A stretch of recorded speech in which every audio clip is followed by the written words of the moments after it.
Michelle Graves, your host on The Power of Money, and I'm honored to have you as a part of my world in this coming segment. With The Power of Money, as you know, we are interested in three things. First, that you get the necessary education so that you and your family will have the information to do well in these difficult times. The second thing I'm interested in is for you to be empowered to prosper. I want only the best for you, but you can't get that if you don't have the education and then the drive to make it happen. And the final thing, and perhaps the most important thing, is that you be energized. Because life is more than a journey. Life is about living. And so I want you to learn these things and to be empowered and encouraged and energized. I'm Michelle Graves. Now here we go. And welcome to today's segment of The Power of Money. I'm your host, Michelle Graves. And as always, I've had the distinct pleasure of being a part of your world, because you say so, for over 30 years, known as the Money Lady. And so, as always, I'm honored and privileged to have just extraordinary and exceptional guests on the show to empower, encourage you and your family members. And again, March is honoring women, and I have in the studio on set a phenomenal woman. I'm just delighted that she was willing to come on and to share her life, her achievements, and her story, that it can be of an encouragement for so many of you that are watching that are women, and also for a lot of you guys too, to let you know that there have always been achievers of the female genre. And my guest today is the Reverend P.N.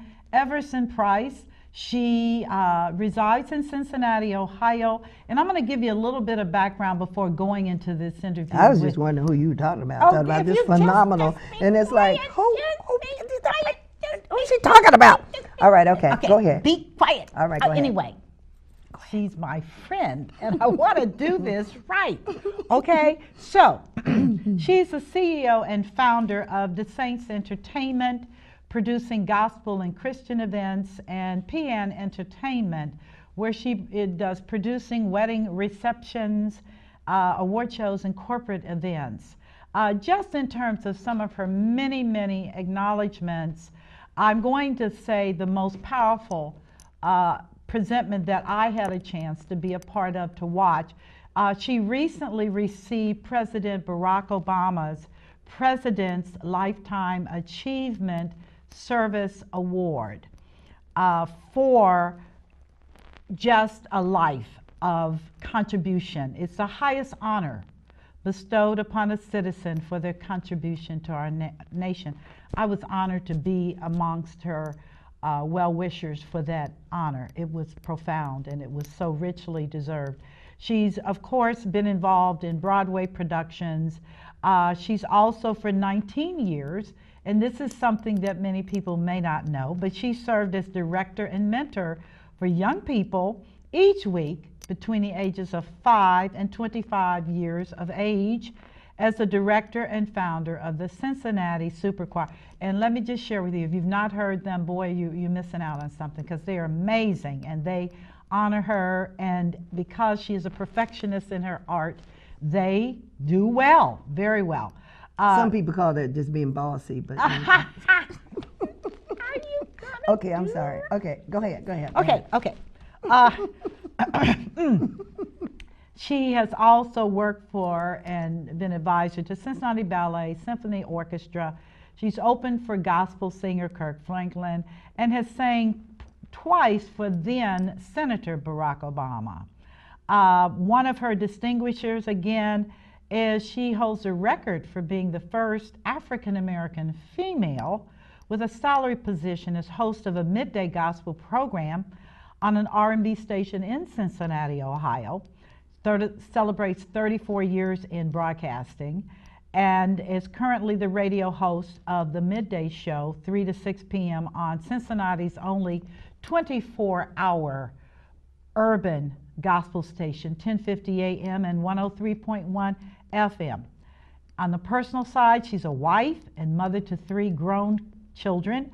She's nana to 8 beautiful grandchildren, And if you can believe it, she has 3 great-grandchildren.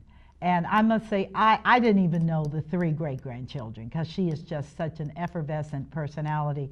Her testimony is that I am living my dream and God continues to bless my life. The incomparable, incredible, off-the-chart Reverend P.N. Everson Price. Illustrious friend of the money lady, Michelle Graves. God continues to bless my life because I'm here on your set, darling. Where do we begin with a woman like yourself? Extremely blessed, just a woman who's blessed.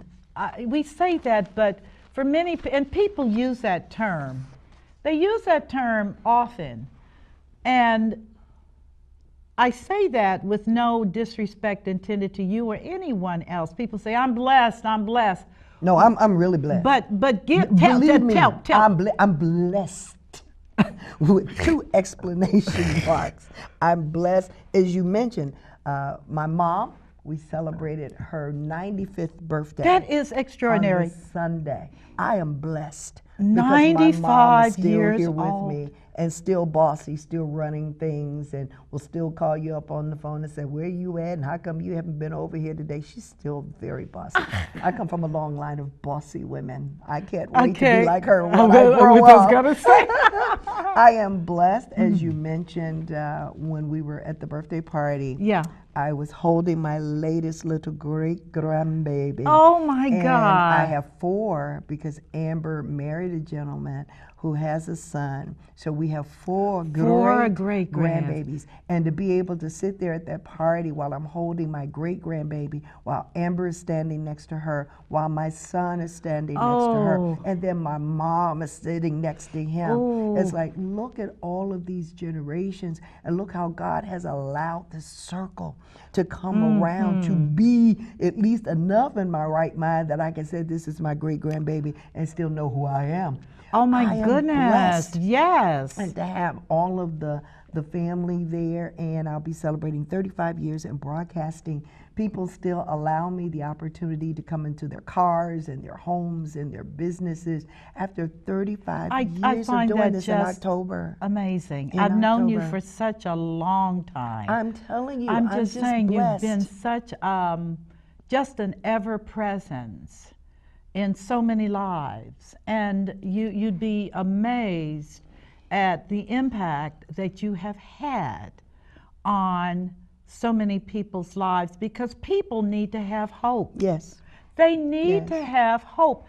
They need to believe that it can happen for me. Exactly. If it happened for PN, if she's serving 35 years in broadcasting, and she didn't go to broadcasting school. That's important. That's amazing. My girlfriend called me up and said, at the time it was WCIN, Cincinnati's only urban station, and she said they're looking to start a midday gospel program. Unheard of. That was unheard. That was Cincinnati. unheard of. If you played gospel in Cincinnati, you either did it very late at night when the signal was almost non-existent, or you did it early in the morning before anybody got up. But they were talking about doing gospel. Yes. Midday. Yes. In the midst in the middle. R&B music. Yes, never been done before. She said, PN, she said, if you go over there, they're going to give you that job. I bet her $5.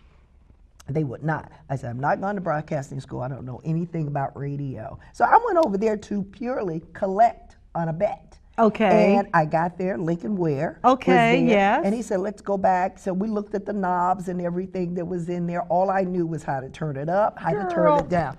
And that was 35 years ago. But I went in with the motivation not to be just a gospel announcer. I wanted to be the best announcer.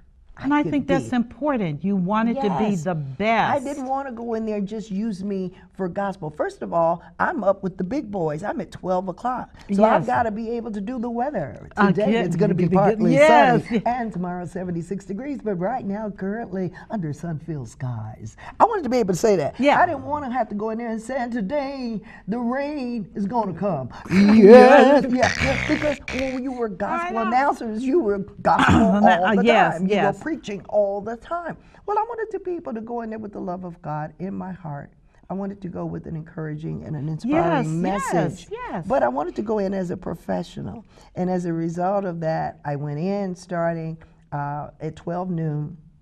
I had children, I had young people listening to my show in study hall because we would have the request hour. And they would call and they say, we're in study hall and we're listening. You say the babies are listening to me. Yes, because that to me, the fact that you were able to intercept them. We were able to merge that music, that genre of gospel and R&B. Because this was during the time when the Winans had just started. Tremaine Hawkins had just started with her Disco Fall Down on Me. Al Green would come on like a ship that's tossed and driven. And people be like, oh, I like that song, but they didn't know it was gospel. And by the time they realized it was gospel, I had them. I had them. So just to be able to segue the music so it didn't go from it didn't go from the Bar-Kays or it didn't go from Isaac Hayes into Mahalia Jackson. That's and people too had much. whiplash. It didn't do that. They gave me the freedom. I'd never done radio, but they gave me the liberty to select my own music, my own playlist, so that it just meshed seamlessly. So I didn't go from R&B to, gospel coming on, let's turn it off. No, it went in so smooth, girl, they didn't know that people it was didn't gospel. even know. They did not know. I love gospel music. It has It's kept me encouraging. alive. It has kept me alive. It's inspiring, and music will transcend cultures. Music will transcend social, economic status. If you love music, I've sang in Japan at the foot of Mount Fuji. I did a wedding in the total Japanese garb. And I've sang at the foot of Mount Fuji, and I couldn't speak Japanese. And these people, most of them could not speak English. But this lady walked up to me, and she had tears coming down. And she said, your music. And she touched my hand. Your music. And all she could do was touch her heart. Touch. Because it does. So when people cannot understand your language, they understand. And music does that. And music will speak to your heart. Music will speak to your circumstance. And I just thank God that I've had the opportunity to operate not just in gospel, R&B, blues. I mean, I've done radio, morning, drive time, FM stations, AM stations. I've been on radio maybe 7 days a week, and 3 of them were on 3 different stations. That's something. Who does that? Who does that? But you know what I look at? Who allows you? That's what I'm saying. Who allows you, particularly as an African American female, unheard of. I'm just saying that. No, they didn't pay you to do gospel. No. When I left WCIN that day, I left with a title of gospel director. They gave me some other things to do, and I left with a salary. Salary. I couldn't believe it myself. I called my girlfriend and said, yeah, they gave me a job. And they gave me a salary. And they gave me a title. Oh my God. God is so good. God is so awesome. Never had happened before, and I don't think since then, even on an R&B station in 2018, you don't have midday. You might have Russ Parr, you might have some of these other folks that are coming in on morning drive that are syndicated, but they're not locally here. And if they are being paid a salary, they're paid a salary to do a whole lot of other stuff. Of course they are, and I don't know, and I'm not so sure if what they're doing is on the same path as what you did. And I say that because there's a lot of kidding around and joking around to try to get people excited about the day ahead. But the truth of the matter is many, many people are in incredible pain. We're all trying to make it. And need someone to say just what you just said. We're all trying to make it. And many, they say, I'm blessed, but truthfully on the inside, they're depressed. They're depressed. And they're going through the motions. I'm blessed. It's like, and I ask my grandkids, it's like, what did you do today? We sit at the dinner table and say, what did you do today to make your life more of what you want it to be? How did you make your life better? And what did you do to make someone else's life better? They're like 9 and 10. And Andre said, well, there was one of these kids, one guy in my room, and he didn't have anybody to play with. So we went out and played some basketball together. I said, so you showed yourself friendly. Thank you. He said, yeah. I said, that's good. That's good. That's very and good. And I asked yeah. Alex, I said, what did you do? He said, it was this other little girl, and she came in the room, and she was just really, really mean. And I said, calm down. Calm down. I know that's it's going to be okay. So he's Mr. Philosopher. Okay. I said, so you were trying to show yourself friendly, not knowing what made her so irritable, but you were trying to be a friend to an unfriendly person. So just to even stress to my grandkids, life, somebody said it, life is what you make it. It is what you make it. And when you get up out of the bed in the morning, have you made up your mind, I'm going to make this day a happy one? Even if I have no control over what's going on in my life, we have control over how we're going to respond to it. Yes, we do. Yes, we do. Yes, we do. So every day I wake up trying to figure out how can I glean some joy? How can I glean some happiness out of this day? I don't care if it is raining, if it's cloudy. I'm going to try to BYOS. I'm going to bring my own sunshine. I like that. Bring your own sunshine. Bring it on. Bring it on. Right. And we all have something to be thankful for. I'm the funeral celebrant for J.C. Battle and Sons Funeral Home, and I try to remind people as we're doing 2 to 3 funerals every week. Oh, don't my lose sight gosh. of the blessing. Yes, we're going to miss our beloved. Yes, there is a void, but guess what? God did not have to let that person even come this way. Did not. Yes, you're going to miss mama, but somebody doesn't even know what it's like to have a mother. Exactly. Somebody doesn't know what it's like to have family. Look around you and look at all of these people that have taken out from their busy day to come and just to be honor, supportive of you and to honor your beloved. Yes. So sometimes I just feel it's my responsibility to remind all of us just how blessed we are. And I think, and not only how blessed we are, but we must remain grateful. It's very important that no matter what circumstances we are going through, that we remember at all times to be grateful. Because as you know, in the funeral business, I'd rather be 10 feet above the earth than 10 feet below the earth. That's my slogan every day when I'm on the radio. Oh my gosh. Any day you're on top of the world instead of the world on top of you. Oh, that's a good day. That's a good day. Because we can change some things. I can work some things out. Yes, we can. But once the world is on top of me, it is over. It's done. We all have a sunrise and a sunset. What you do with that dash between that sunrise and that sunset is left up to you. Are you going to bring some joy?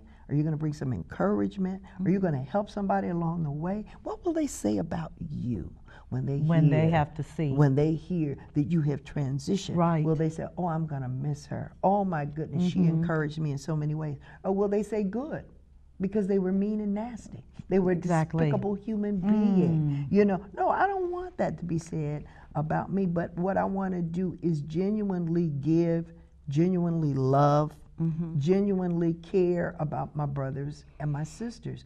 Because if we do that, everything else will fix itself. I think it will. I think the most important commandment still is that we love God, and then secondly, that you love your neighbor as yourself. And that if you can get past you and begin to recognize that that other person is trying to get through this world as well, and that it's not easy. I mean, that's one of the things I look at young people and I get so excited because they haven't lived long enough to be ticked off. Right. Because now I look at someone like you, how did you get to this point in your life without being bitter? God's grace.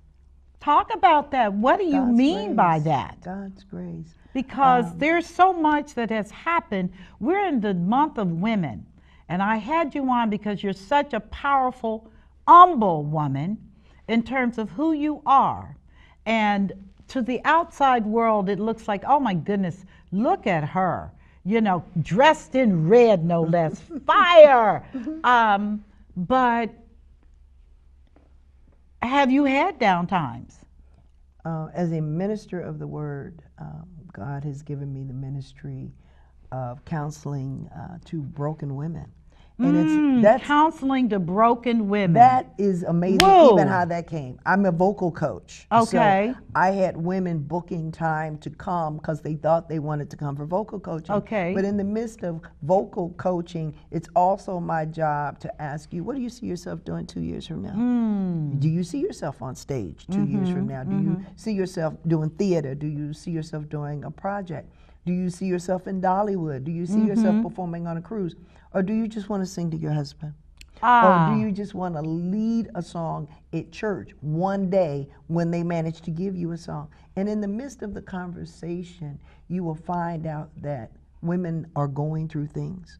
I've had women to confide in me that they had a miscarriage because they found out their husband was having an affair, but they still been living in the same house with this man at maybe 10 years. And of the 10 years that they've been living since this whole incident happened, she's been in a daze. She's been working, but she's been depressed. She said, I can't even tell you how I got from that point to this point. And just numb. Just numb.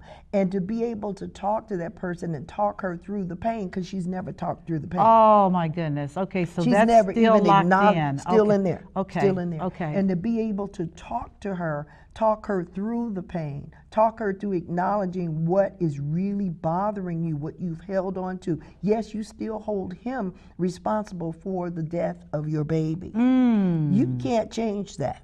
No. But here are some of your options. Which one are you going to use? Which one are you going to utilize today? Because you've spent your 10 years in darkness where you don't know what's going on. You're fortunate that you didn't lose your job, okay? But you haven't been living. You've been existing. Right, You've a corpse. She's a corpse. She's just walking. Yeah. She's on an autopilot.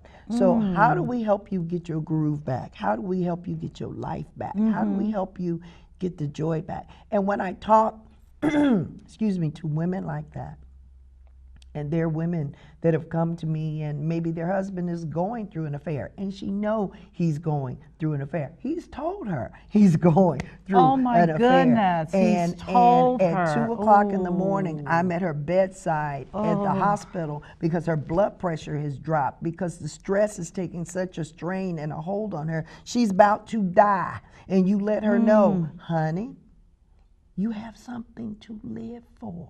You don't put all of your hope and your dreams in that, in him. I know that's your husband, but listen, baby, you got to live for you. Thank you. You got to live. You got to get up for you. You've got your children who are going to miss you. But a lot of times we put so much faith, so much hope, and it's not really the fault of the women. It's what our society has programmed us to believe.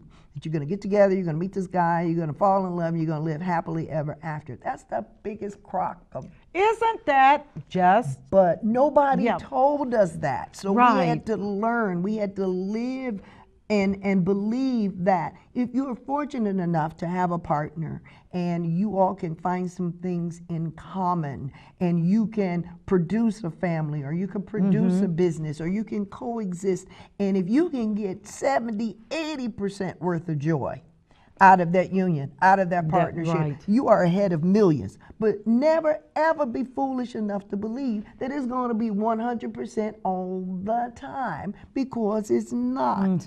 We as women with money know that if you don't have money, if you don't have your own resources, a person, not just a man, people will treat you any kind of way. And you don't have any options to get out because, one, you don't have your own credit, you can't buy a car, you can't get a lease. Why? Because he's held you so tight, or she has held the purse strings, that you have to live according to what they want for you. And if you ever get sick and tired, you've got to leave and start from scratch. And if you don't have family or a good friend, or if you don't have some of these agencies that will assist you and walk you through, you are at the whim of this abuser or this person who really is not hoping that you will live up to your full potential. You can have a husband, but you won't have a friend. No, well, it sounds to me like jealousy and envy and all those things that become a part of that interface with another human being. They see in you what they don't have in themselves, and therefore they project onto you their own inadequacies. Exactly. Now, the reason that I think you have been such a profound influence is because, darling, you are just fabulous. No, God is just fabulous. But God is just fabulous because He deposited Himself in you. And you are out here as a living example of what women can do. And I say this, I've done a lot of things, but again, when I look at your story and I look at you raising children and continuing, and I mean raising children and being a self-focused woman is a challenge in and of itself. It is. I've been there. It really is. And you, like the other women who have gone through the gambit of things, you have victories in your life. Yeah. And those small victories have led you to bigger victories. And that whole story that I've heard you share over and over again, your battle with cancer. Oh my goodness. And enduring that, and then birthing your daughter, who is just absolutely beautiful. Oh, she is amazing. So knowing that testimony, women like us, who have gone through some things, when you hear the phrase "no test, no testimony," it's because we've been tested.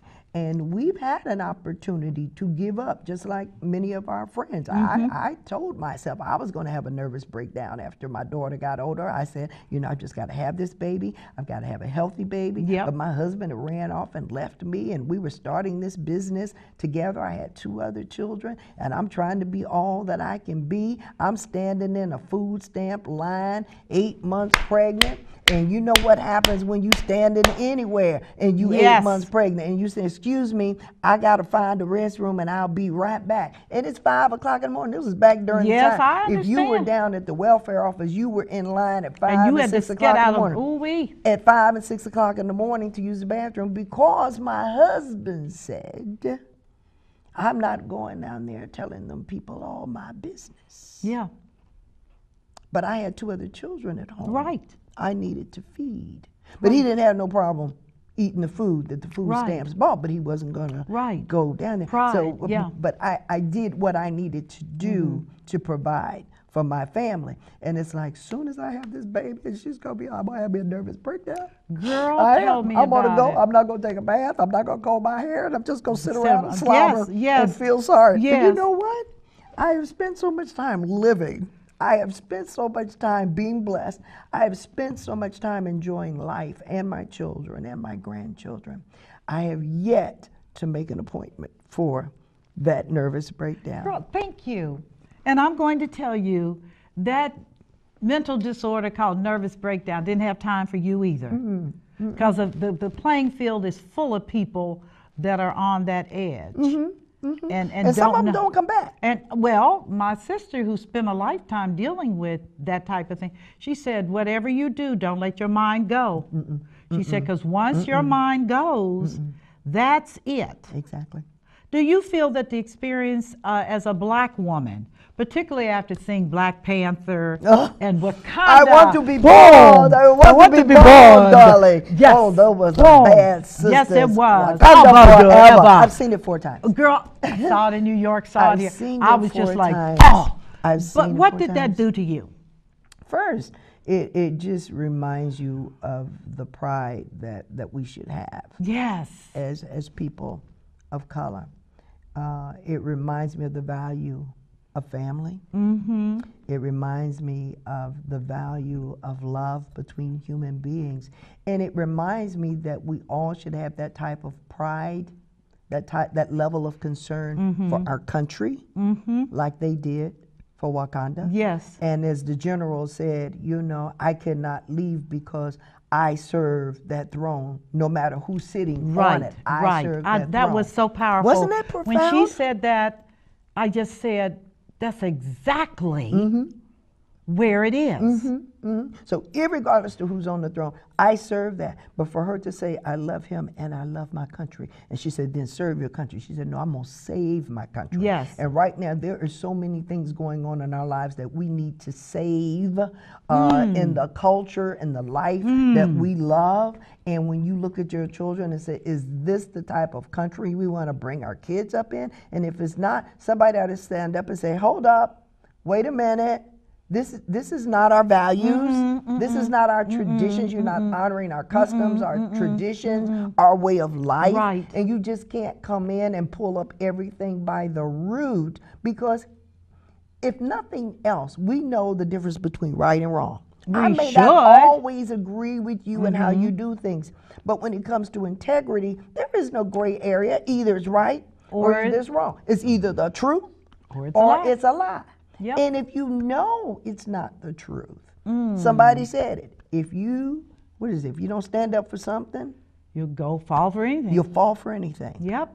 Okay. And we don't want to be the type of people that say, now I know that wasn't true, but I'm going to support it anyway. Somebody said, so the ends justify the means. You can do anything any kind of way because you're going to get your way.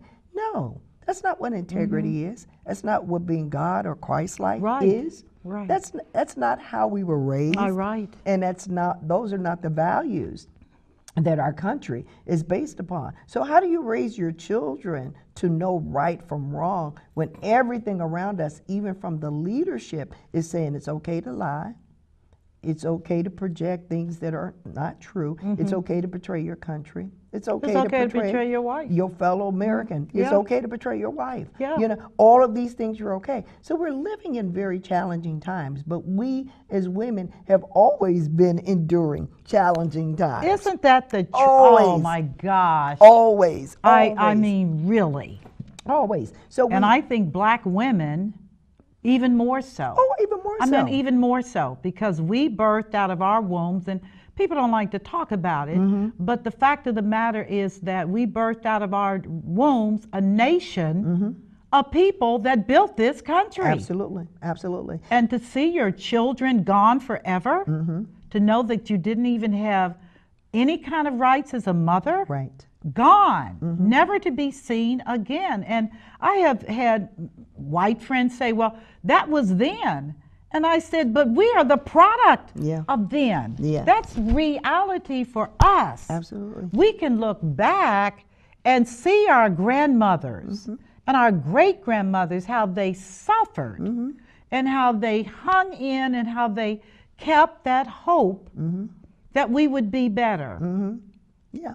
And you don't have to go back and look too far. When you see the double standard, when you see, somebody said, the hypocrisy, because we know if President Obama tried to do not half of the stuff that's been done, if he would have thought about doing it, he would have been impeached before he could actually execute it.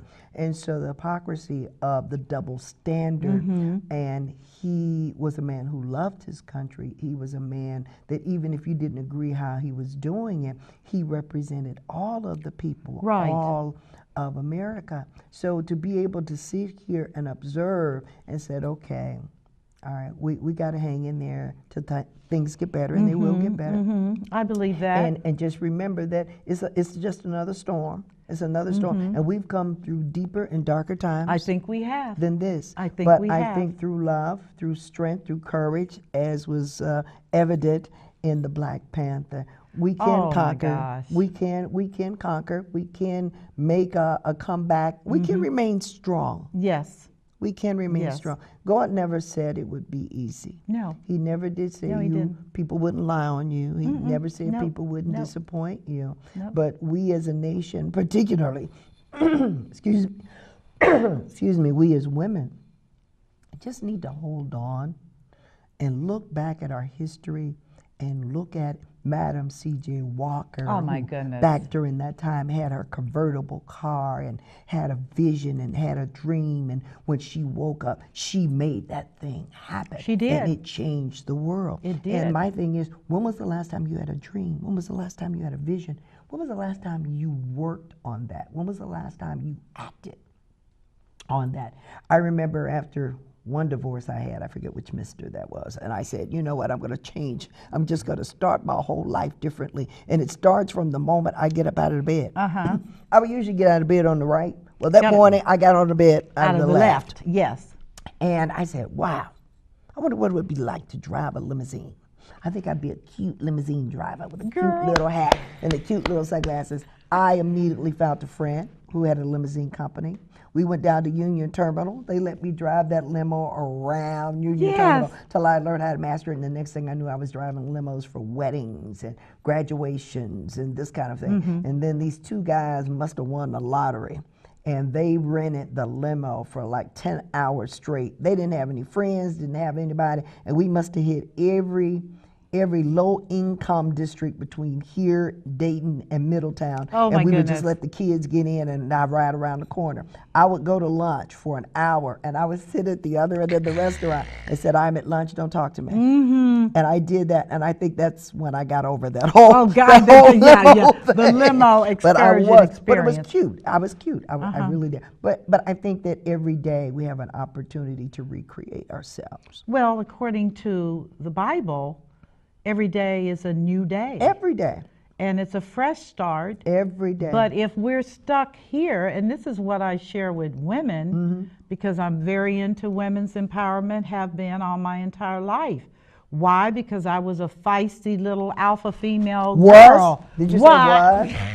You still are, darling. Oh my God, but I'm an old feisty woman. Yeah, but that's all right. We have a whole nother crop of younger feisty women that we must pour into, darling. We must pour into. But you got to see it before you see it. Yes. You have to see yourself in that position. You have to see yourself being successful. You actually have to see yourself being happy. Yes, and I think happiness, which is a precursor to joy. Yeah.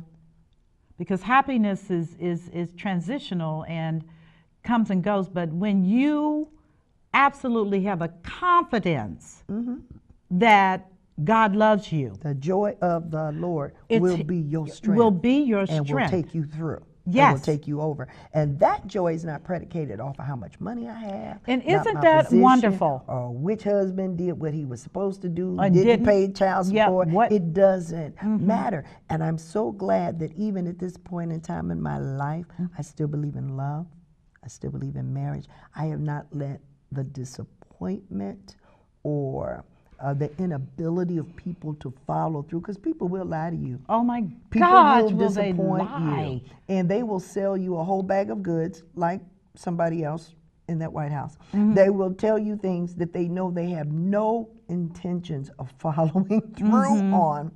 But can you survive that lie?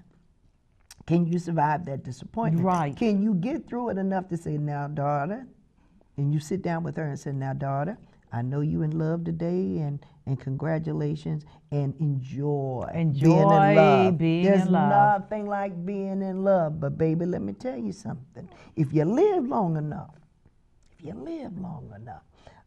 people will hurt you.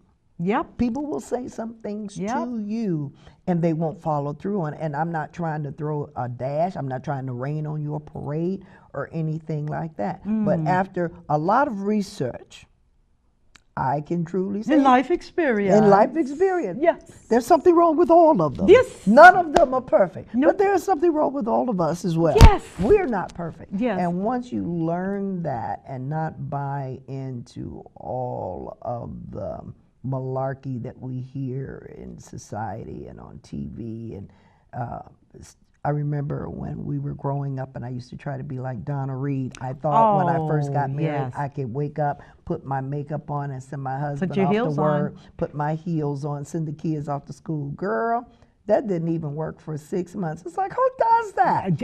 Exactly. Who does that? And here, dear, here's who's in that? Who's that happy when they wake up? Right. Who's that happy when you cleaning the toilet? They got the commercials. Hey, we've got this spick and span, and we're gonna clean. Who's that happy when you cleaning up your house? Yeah. I realized I don't like cleaning up. I don't either. And it didn't make me a bad wife. It just meant I had to make enough money to hire somebody else to do it. And that's, again, what I've shared over the years, which is Don't do things you don't like. Work it out. I mean, for real. Well, we used to didn't have a choice. We didn't I have an understand option. that. We didn't We have an choices option. now. Yeah. We have choices now. I have girlfriends that can clean houses. I have girlfriends that can clean houses, and they love it. And but they love it. And I'm like, that's not my gift. Come here, come no, here, come that here. is not my gift. No, no. But it doesn't make you a bad human being. No, it doesn't does make you a bad mother. You know, if you don't cook from scratch every night, that doesn't make you a bad person. I tell people, my husband didn't marry me because I could cook. I can cook now. Oh, I know I you can cook can. turkey, girl. I can cook sweet potato pies. I can do it. But I don't like to do it every day because between the radio station and between you've what got I'm a full doing, plate. I have a 10-piece show band that yes. we are trying to do things for in corporate events. So I don't have time to get home by X amount of time and then have dinner ready and for cook him. you your food. But I used to have a husband, and he used to tell me, well, I thought you would get over all of that music stuff. And he said, my bed is cold, and so is my pots and pans. I said, We're carrying on, folks. I said, I We're beg keeping your it real pardon. today. I beg your I pardon. beg. I beg. Yeah, no, I'm turning into something unrecognizable. I told him to get him an electric blanket, and he need to put out an ad for Betty Crocker or something. But you know, but do you think men have also been? They were bamboozled. They were bamboozled They were too. bamboozled. You know, you get your wife and you want somebody who's gonna wash your clothes, take care of your house, take care of your bed, and raise your children. Yeah. And so who's that? Yeah. Who's that? My alarm's going off Oh, over there to okay. remind me of something else. Ignore that. Okay, I will. I'm just saying, do we have the cathedral in the No, studio today? you know, Okay. I'm at that point in time where I always leave little reminders for myself to do something, and so that was just my little alarm. Well, going that's off. fine. I But don't but mind. but men have been bamboozled too. Every relationship, every marriage is different. What works for you in your marriage may not work for me Right. in mine. So I cannot sit up and try to put this template together and say, okay, she's home every day, she's cooking dinner for her husband, and she's got the kids and they're doing this. That may not work for me. Right. And so you have to look at the individual needs of the partners of the relationship, and if that works for you, that works for you. But I can't begin to tell you, sometimes women get upset because you don't fit your husband's plate. Oh no, it's been said to me. And like I said, I'm from Kentucky, and every woman in Kentucky could cook a chicken. Grab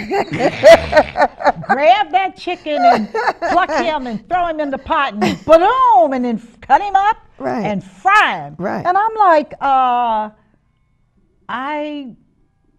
don't like to do that. Right. They're like, what's wrong with you? Does your mama Exactly. drop you on your head when you was a baby? Exactly, No, it's exactly. just that I know some women that can seriously do chicken and do other things, but where we have to be careful is making a judgment assessment, because that's not where I'm coming from. Exactly. I mean, when a woman says to you, you don't come home to take care of your husband, what does that mean?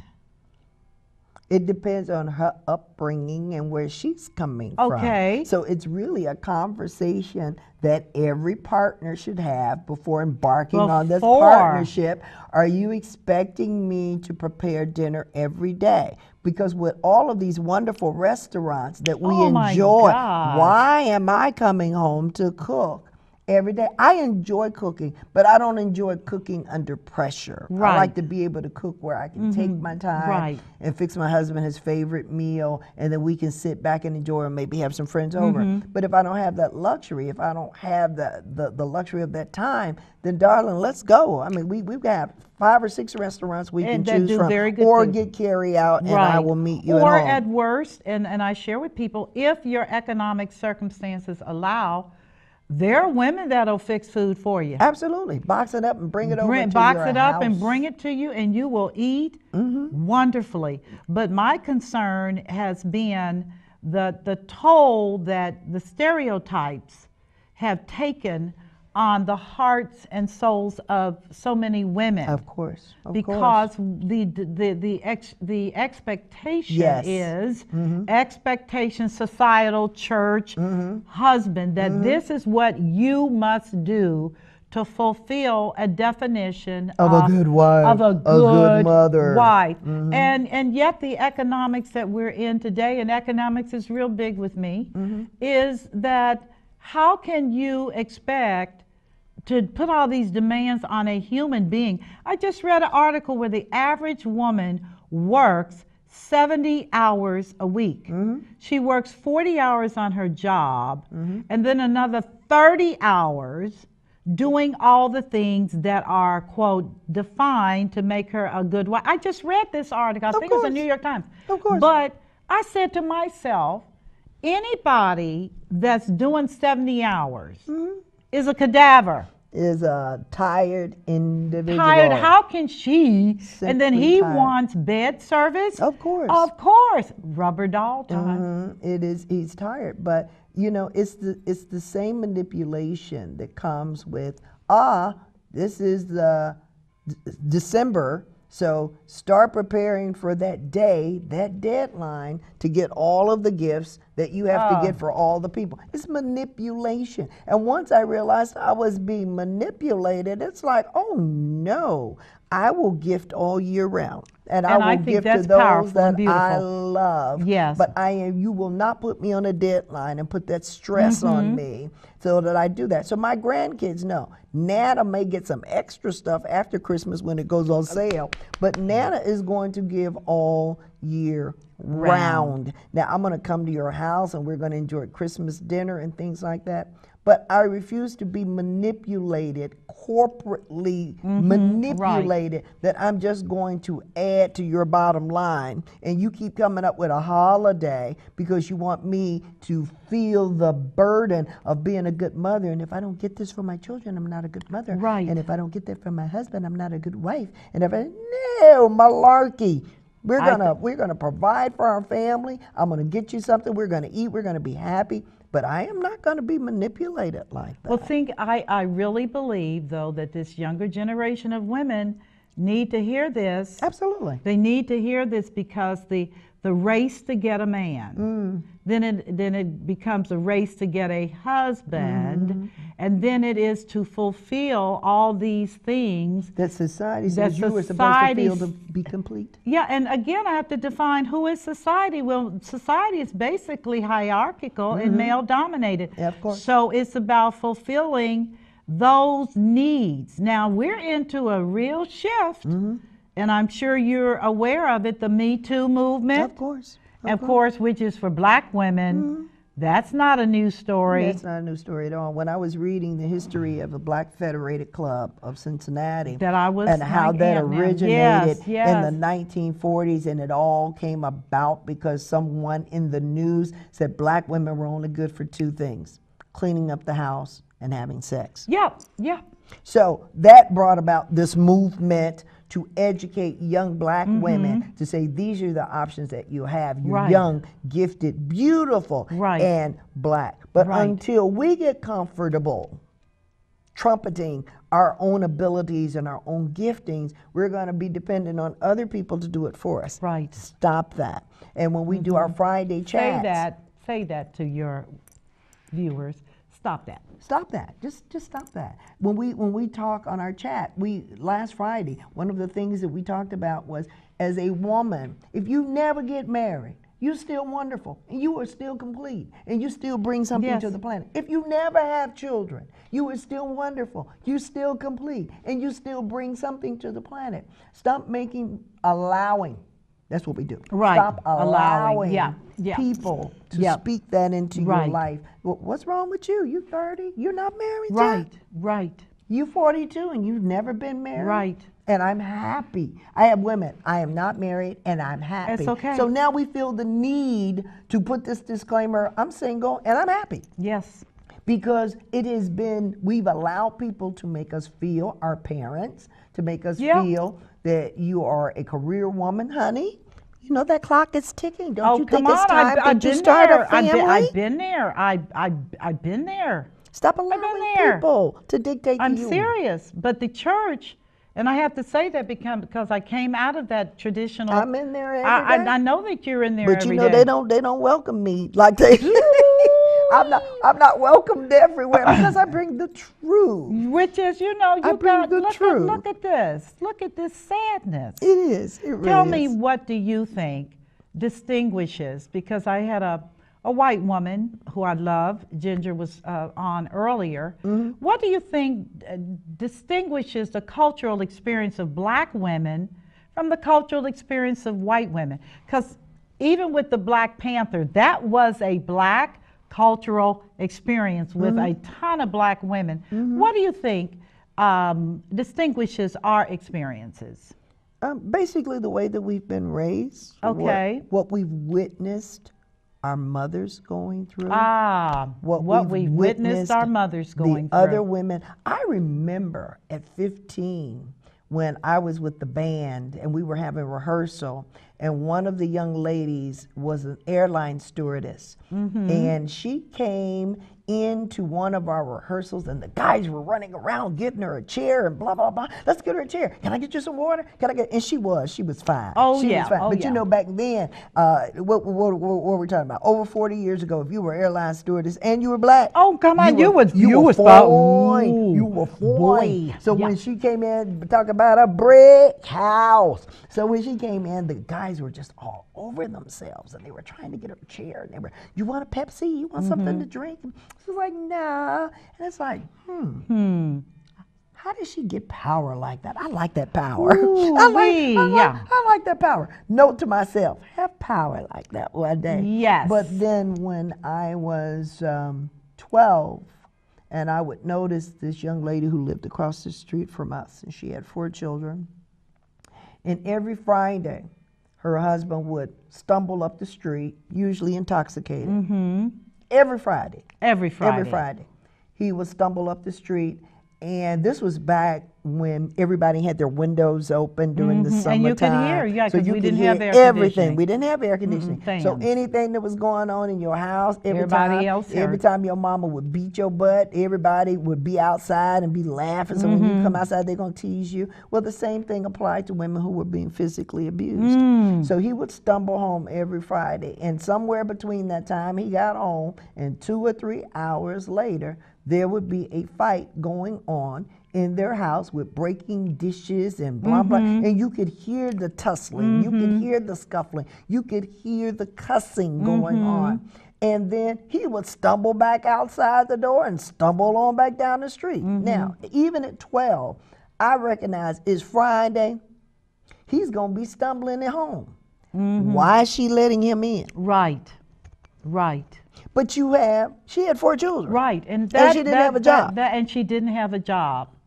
Well, I will say something that's interesting, and for those of you that are Caucasian women that may be watching, and I'll just say this by observation, that your mothers raised you with an expectation that a husband was responsible for taking care of you and his family.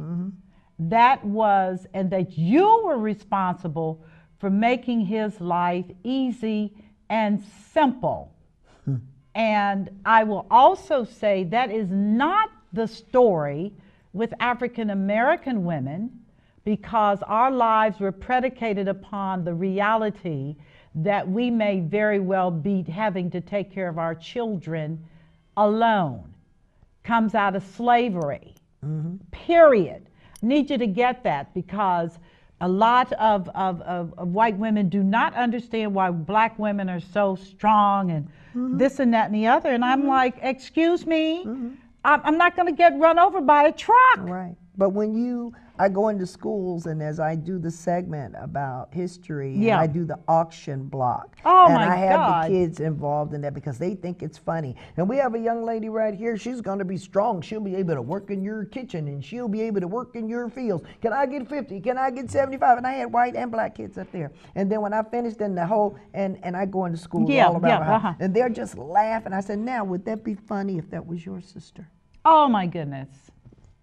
Would that be funny if that was your mother, who you're never going to see again?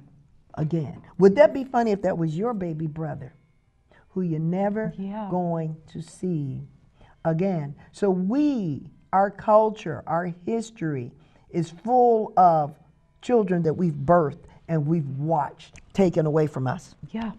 Even today, we birth children, and they are caught up in this racket in the streets. They are caught up in this thing called drugs. They are caught up in this thing called over-policing. We're caught up in this thing where the system is set up for them to fail, and they are taking away from us. So there are a lot of things in our culture that make us strong, that make us hopeful, that make us determined not to give up because of this thing called life. And because of our society. And you can't give up. You cannot give up. You can't give out. And we have a responsibility to educate women, educate our young women, and let them know you are valuable, you are important.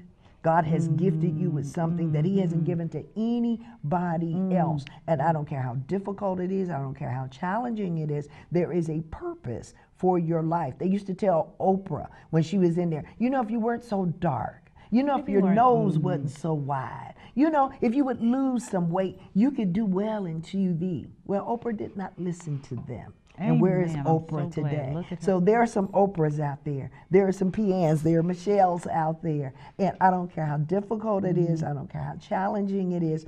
Find the joy of the Lord.